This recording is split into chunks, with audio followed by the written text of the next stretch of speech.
अगर 2014 में देशवासियों ने हमें आशीर्वाद न दिए होते, अब आप भी सोचिए,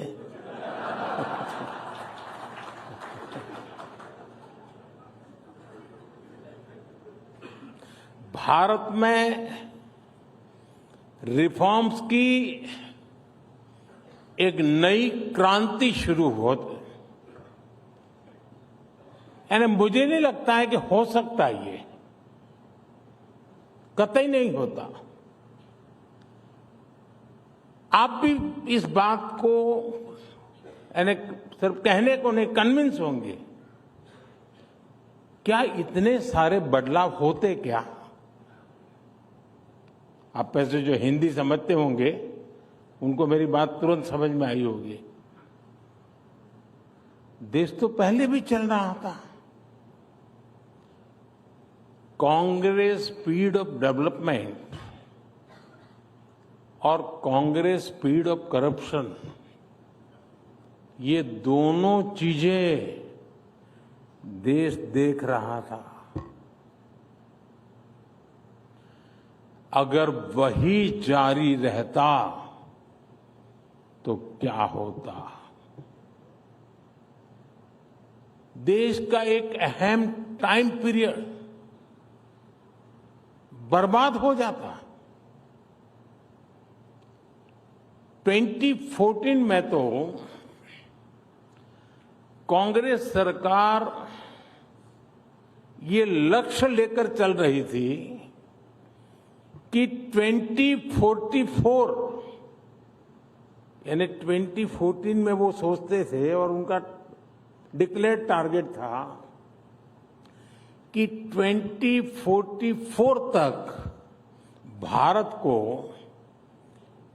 11th से 3rd लार्जेस्ट इकोनॉमी बनाएंगे। 2044 यानी 30 साल का टाइम पीरियड था। ये था कांग्रेस का स्पीड ऑफ डेवलपमेंट। और विकसित भारत का स्पीड ऑफ डेवलपमेंट क्या होता है, ये भी आप देख रहे हैं। सिर्फ एक दशक में भारत टॉप 5 इकोनॉमी में आ गया।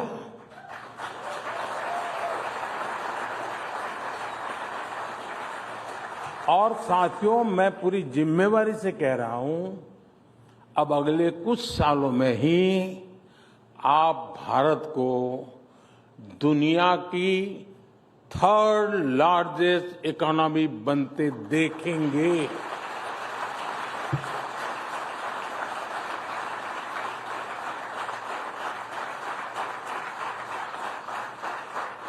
अब हिसाब लगाइए, 2044 एक युवा देश को यही स्पीड चाहिए और आज इसी स्पीड से भारत चल रहा है। साथियों, पहले की सरकारें रिफॉर्म से बचती रही और ये बात भूलना नहीं चाहिए। ये ईटी वाले भुला देते हैं, नहीं मैं याद कराता हूं। जिस रिफॉर्म के गाजे बाजे हो रहे हैं ना, वो बिकॉज ऑफ कंपल्सन था, कन्विक्शन से नहीं था।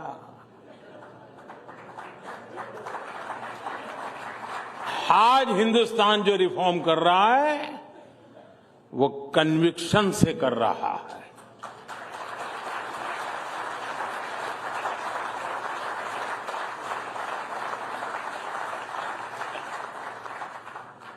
उनमें एक सोच रही,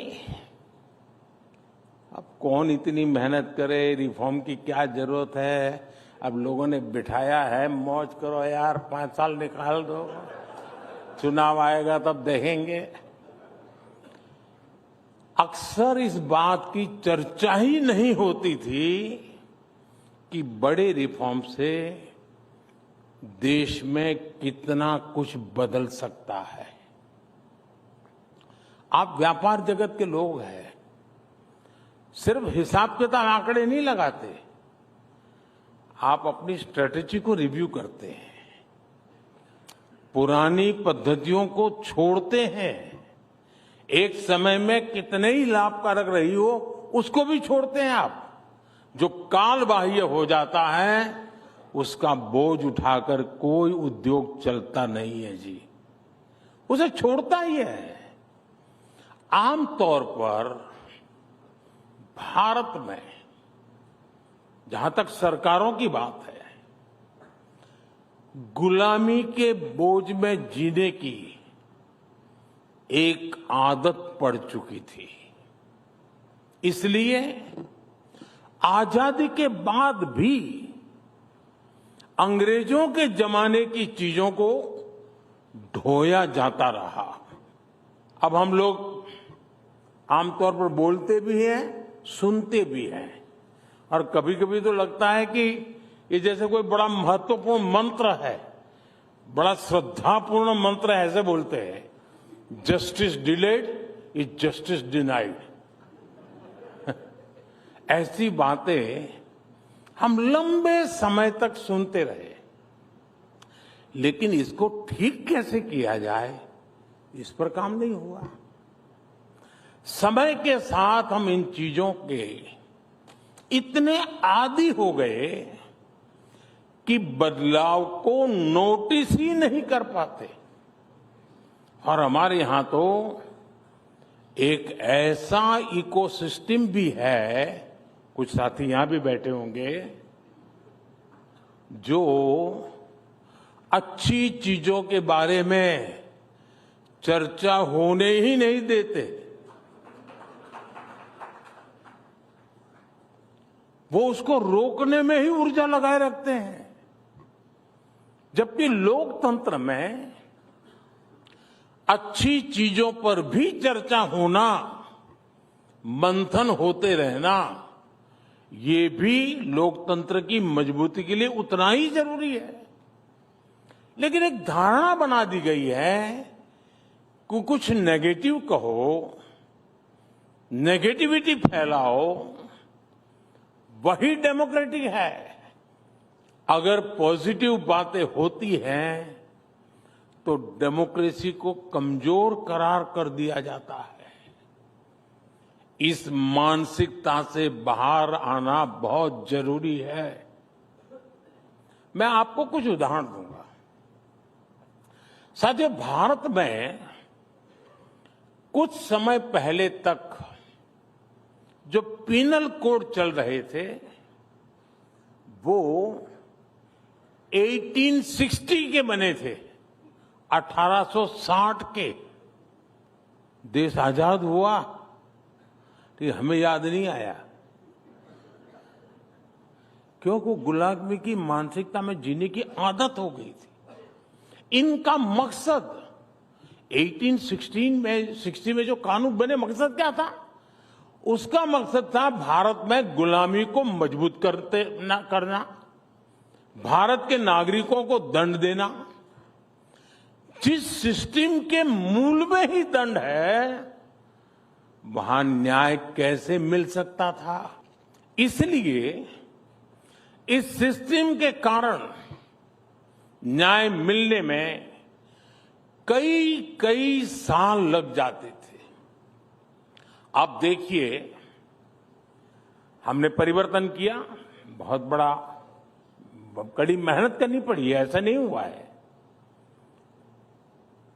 लाखों ह्यूमन आवर्स लगे हैं इसमें, और भारतीय न्याय संहिता को लेकर के हम आए, भारत की संसद ने इसको मान्यता दी।